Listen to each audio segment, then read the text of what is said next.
सभी को नमस्कार। नमस्कार सर। आज की कहानी की हेडलाइन है, अभिमान कहता है मुझे किसी की जरूरत नहीं है, और अनुभव कहता है समय आने पर मिट्टी की भी जरूरत पड़ती है। कहानी काफी पुरानी है। एक व्यापारी ने एक लड़के को अपने काम से निकाल दिया। लड़का नौजवान था और वो गुमसुम होता हुआ अपने रास्ते से गांव पैदल जा रहा था। तभी उसे एक आवाज़ सुनाई दी, कोई मजदूर मिलेगा क्या भाई?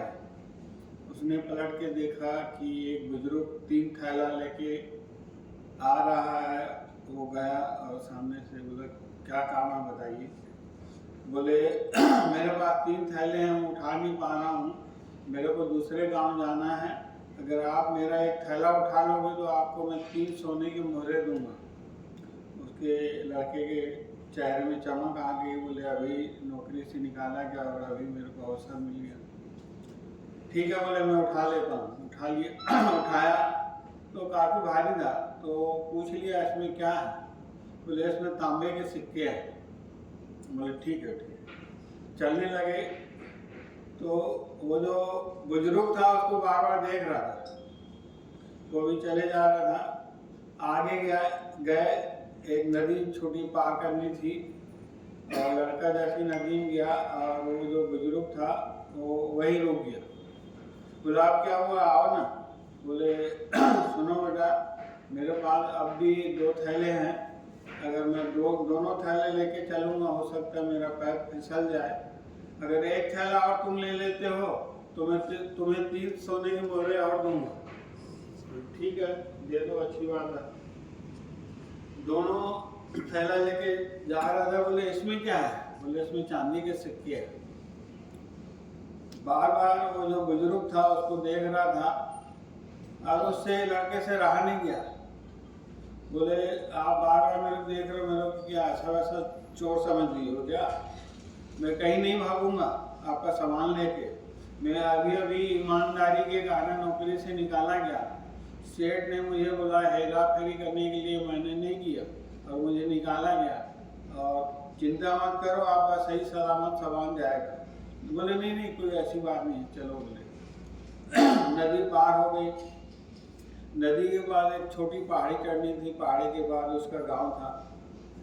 तो वो व्यक्ति वहीं रुक गया। फिर उन्होंने कहा, क्या बात है भाई, चलो ना। बोले, बेटा मैं अगर खुद को ही ऊपर पहाड़ी में ले जाऊँ तो बहुत बड़ी बात है।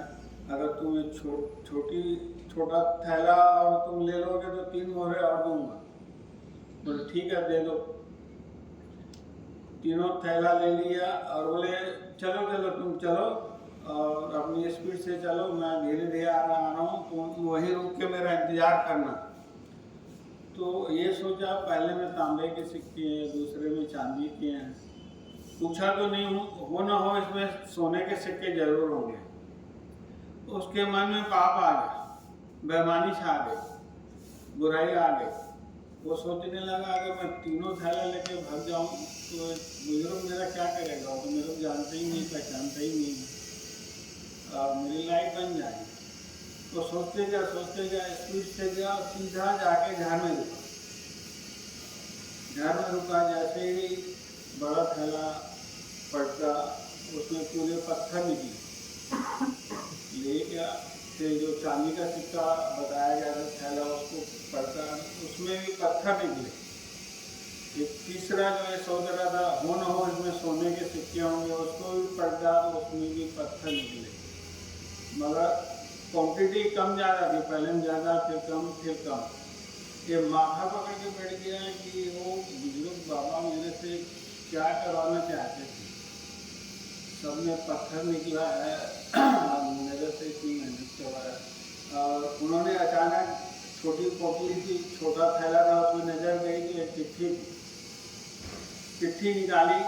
उसमें पढ़ा, बोला, बेटा मैं इस राज्य का राजा हूँ, मैं निसंतान हूँ, मेरी कोई संतान नहीं है और मेरी उम्र हो चली है। मैं अपने राज्य के लिए एक ईमानदार राजा चुन रहा था और जो राज्य को अच्छे से चला सके। मगर तुमने बेईमानी आ गई है, तुम तीनों थैले लेके भाग गए। अगर आज तीनों थैले लेके नहीं भागे होते तो हो सकता था अभी तुम इस राजा के राजा होते। लड़का फूट फूट के रोने लगा। पूरा पूरा समय में ईमानदारी से काम किया, आखिरी स्टेज में मैंने क्या कर दिया। कई लोग जीवन में अच्छी क्वालिटी से आगे बढ़ते हैं, अच्छे कदम से आगे बढ़ते हैं, कहीं गलती से एक स्टेप भी किसी दलदल में गलती में फंस जाता है तो उस बुराई से नहीं निकल पाते। जो रावण है वो हमला करता है, जो अंदर का रावण है उसको हावी होने मत दो, नहीं तो आपका जीवन में जो भी कराया ईमानदारी का पूरा पानी उसमें फिर जाएगा। अगर आप पर बुराई हावी हो रही है तो आप उस मोमेंट को याद करो जो आपने ईमानदारी से अपने समय में बिताया। धन्यवाद।